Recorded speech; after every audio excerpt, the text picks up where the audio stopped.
Nah, di sini kita akan memulai pembahasan IPS, ya, pembahasan soal IPS ulangan harian pertama. Nah, kita perhatikan soal berikut ini. Nah, soal kita ini ada 20 soal, diantaranya 10 soal dari Pak Rizky dan 10 soal dari Bapak, dan 3 soal esai dari Pak Rizky dan 2 soal dari Bapak. Nah, selamat menyaksikan pembahasan ini. Terima kasih. Kita langsung saja kepada Pak Rizky. Saya persilakan dari segala hormat. Oke. Assalamualaikum warahmatullahi wabarakatuh. Baiklah anak-anak semuanya, silakan dilihat layar monitor HP ataupun laptop kalau pakai laptop. Kita mulai saja soal nomor 1, yang soalnya adalah salah satu negara ASEAN yang merupakan negara kerajaan, yaitu, ya di situ ada opsinya A. Indonesia, B. Laos, C. Brunei Darussalam, D. Vietnam. Ya, sebagaimana kita ketahui negara ASEAN itu ada 10. Negara ASEAN ada 10, kemudian yang berbentuk kerajaan itu ada 2. Apa saja, ada yang tahu? Siapa yang tahu? Ada yang tahu? Boleh dijawab? Apa saja yang 2 tersebut? Ya, Bapak langsung saja. 2 negara tersebut adalah 1 Thailand dan kemudian yang kedua adalah Brunei Darussalam.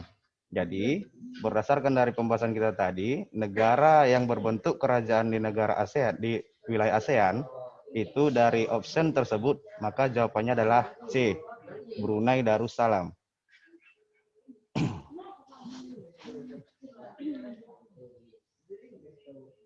Ya, soal yang kedua. Mata uang negara Filipina adalah optionnya A, itu golok, B, peso, C, piso, D, tagalog. Mata uang negara Filipina yang kita ketahui itu adalah peso, bukan golok, bukan piso, ataupun tagalog. Kalau tagalog itu adalah bahasa resmi mereka, bahasa Tagalog. Jadi jawabannya adalah B, peso.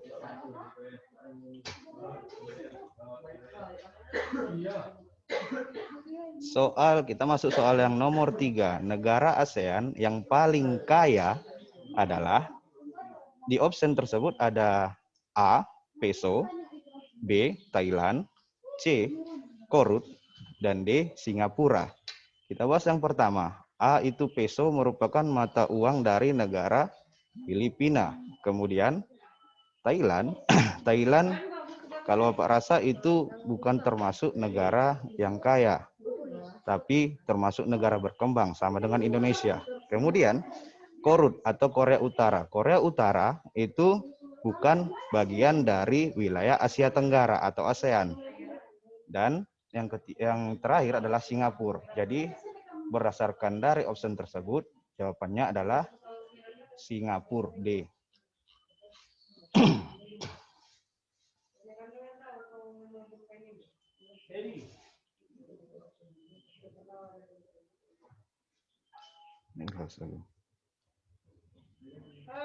Oke, soal yang berikutnya, apa penyebab terbentuknya ASEAN?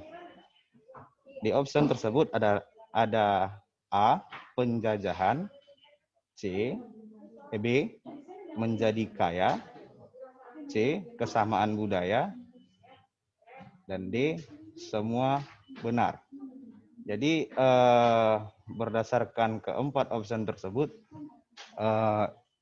jawabannya adalah C, kesamaan budaya. Karena ASEAN tersebut sama-sama memiliki budaya, yaitu sebagian besar memiliki budaya ras dan budaya Melayu. Jadi jawabannya adalah C, kesamaan budaya. Soal berikutnya, negara ASEAN yang tidak memiliki laut adalah optionnya A, Thailand, B, Laos, C, Singapura, D, Indonesia. Ya, yang pertama Thailand. Thailand Bapak rasa itu memiliki lautan. Kemudian Laos. Laos itu berada di tengah-tengah antara Vietnam dan Thailand. Kemudian diapit juga Kamboja. Jadi yang tidak memiliki laut adalah Laos. Sementara Singapura dan Indonesia adalah negara kepulauan.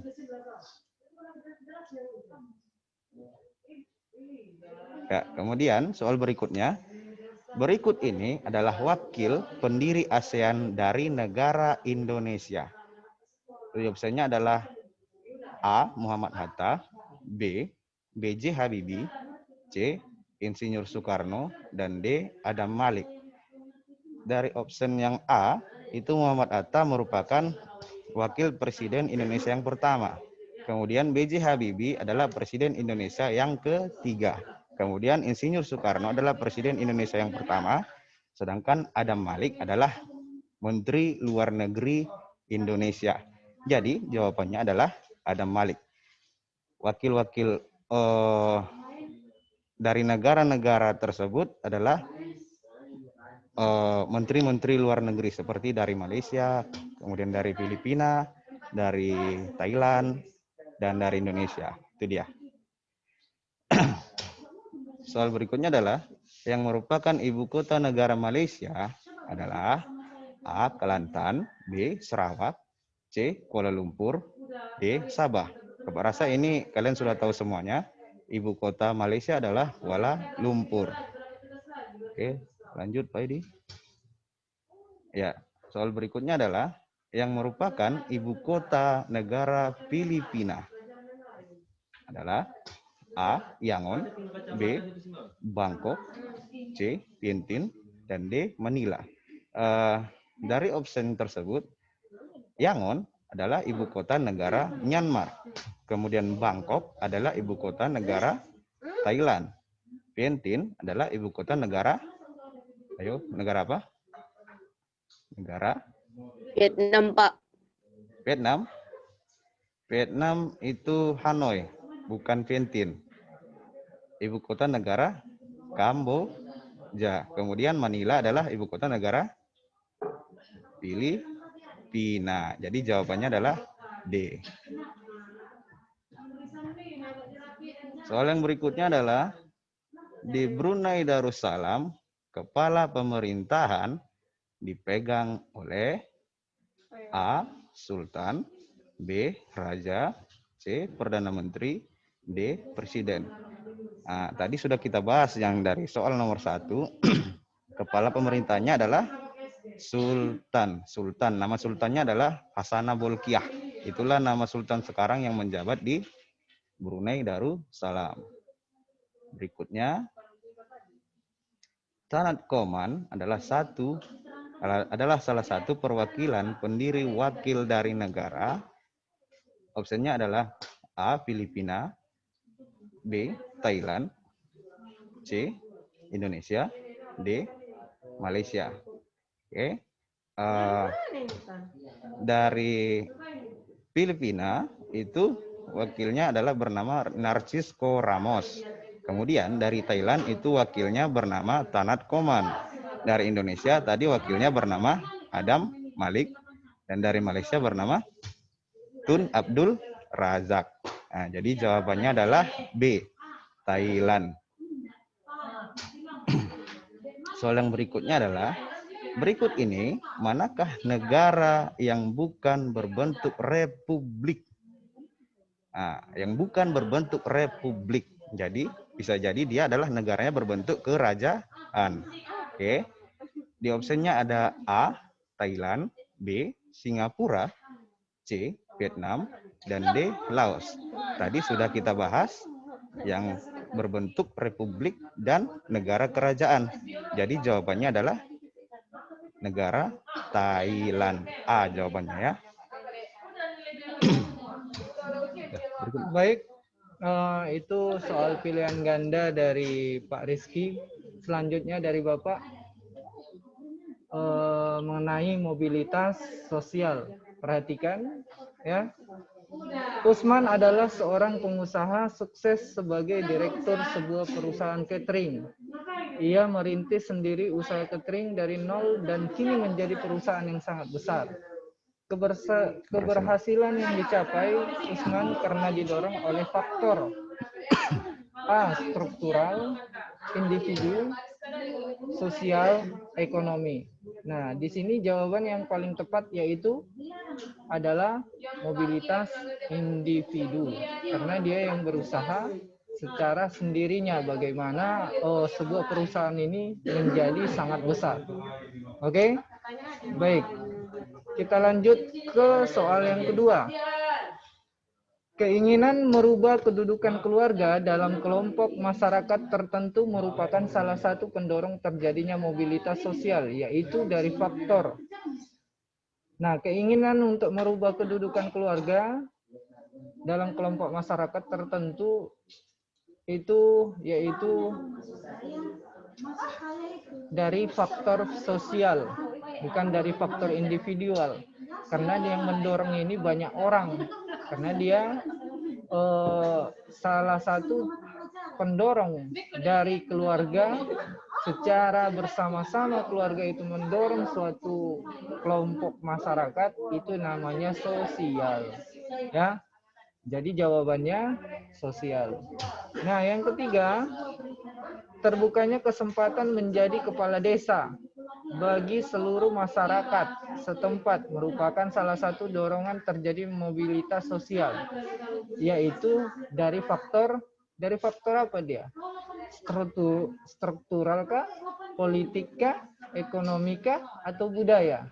Nah, di sini jawabannya yaitu struktural. Karena terbukanya kesempatan menjadi kepala desa ya bagi seluruh masyarakat setempat, bukan dari politik ya, bukan dari keinginan dia untuk menjadi politikus. Baik, yang keempat, Arya bersama dengan orang tuanya bekerja sebagai kuli bangunan. Ia meneruskan pekerjaan yang dilakukan ayahnya dalam keadaan terpaksa. Karena pekerjaan yang lain yang lebih menjanjikan tidak dapat dipenuhinya. Disebabkan apa?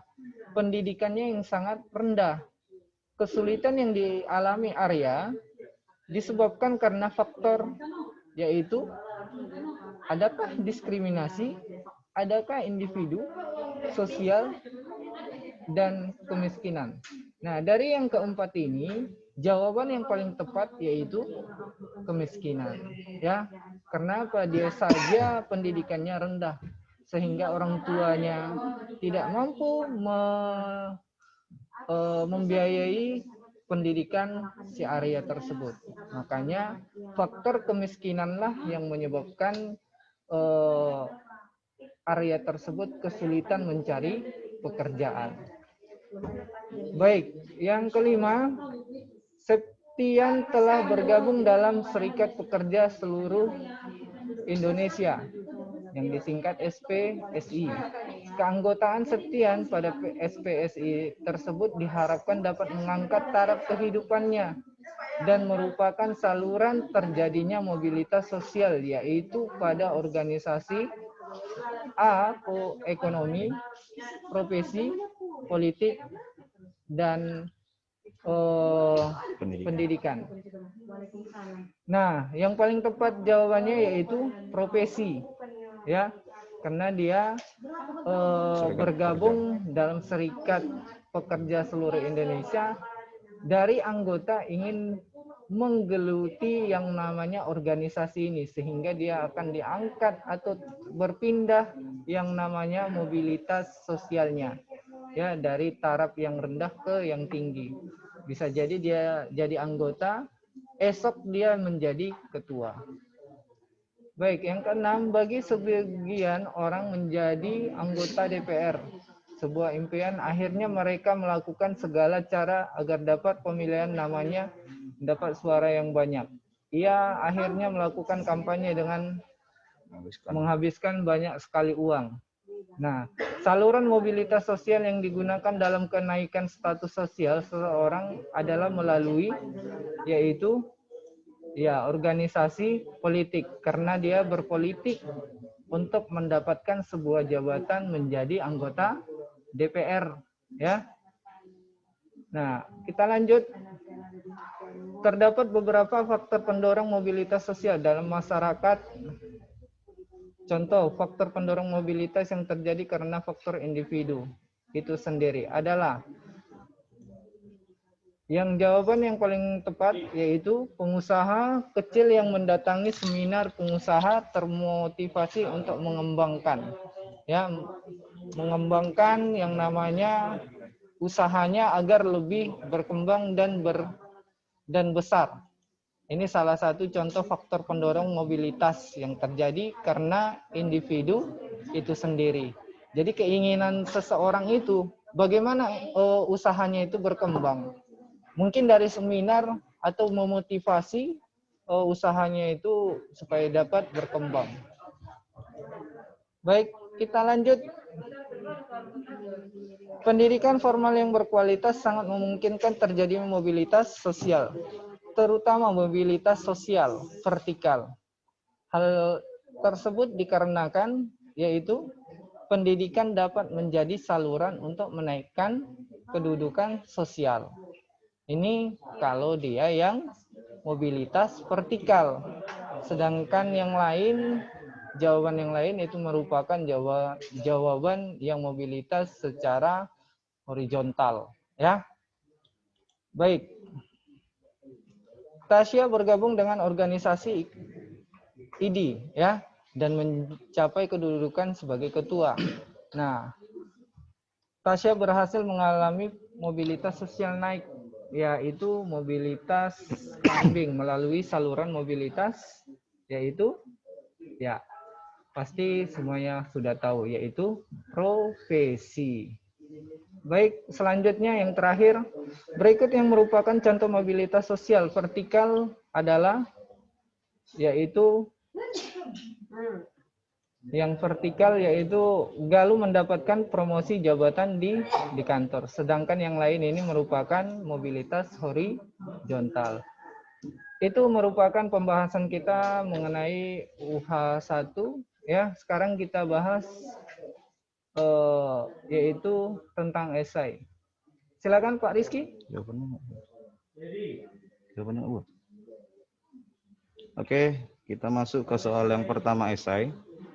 Soalnya adalah 1. Kapan ASEAN didirikan? Ya, kemarin di video pembelajaran sudah Bapak jelaskan. ASEAN itu didirikan pada tanggal 8 Agustus 1967. Jadi jawabannya sekali lagi Bapak ulang, 8 Agustus 1967.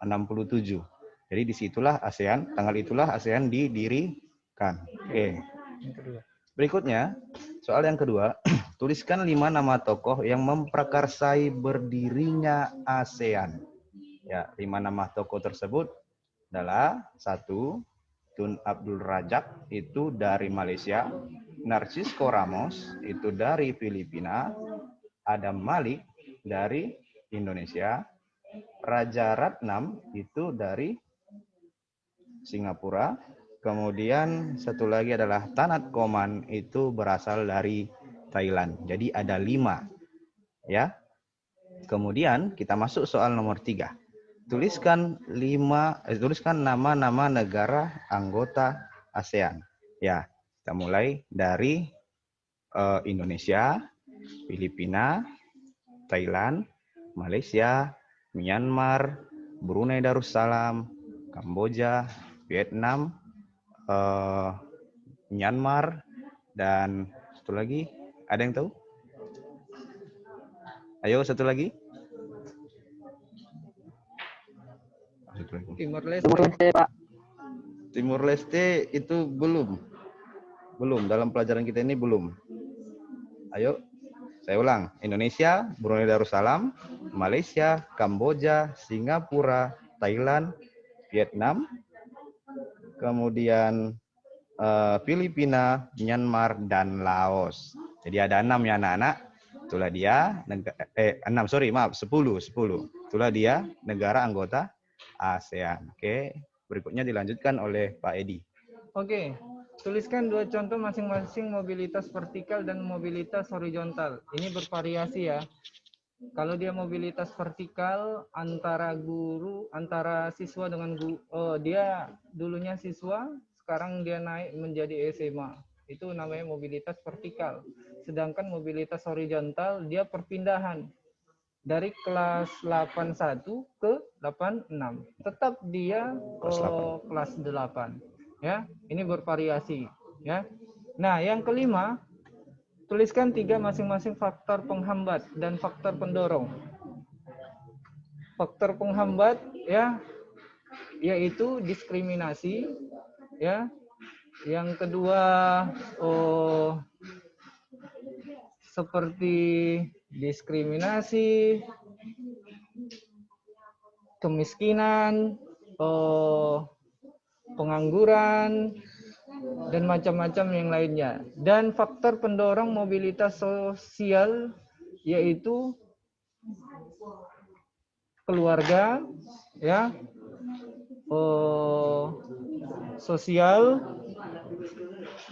agama, dan masyarakat, ya, yang ada di sekitarmu itu merupakan faktor pendorong mobilitas sosial. Nah, di sini ada pertanyaan anak-anak sekalian. Setelah kita bahas, silahkan bertanya. Bapak kasih waktu selama 1 menit karena kita di sini sekitar 2 menit lagi, ya. Sesi pertanyaan, silahkan. Ada yang mau bertanya sebelum Bapak tutup pertemuan kita ini?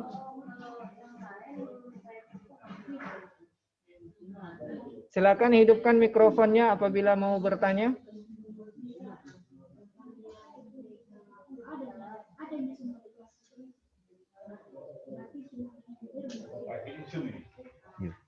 Ya, ada pertanyaan anak-anakku sekalian? Jika ada, silakan menghidupkan mikrofonnya. Kalau tidak ada, silakan nanti dilihat classroom, ya. Di classroom nanti Bapak share siapa yang remedial dan siapa yang pengayaan. Jadi beda soal pengayaan dengan soal remedial, ya. Nanti Bapak share nilai yang sudah Bapak ini kan, yang sudah Bapak rekap, ya.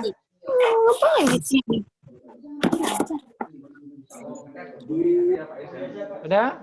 Ada anak-anakku sekalian? Kalau tidak ada, di sini Bapak memohon maaf apabila ada perkataan dan jawaban Bapak yang kurang tepat. Bapak minta maaf karena yang kebenaran itu hanya milik Allah. Nah, di sini saya Pak Edi dan saya Pak Rizky. Mohon pamit undur diri. Pamit undur diri di hadapan kalian. Ya, kita berjumpa di video pembahasan berikutnya. Ya, terima kasih. Salam IPS. Assalamualaikum warahmatullahi wabarakatuh.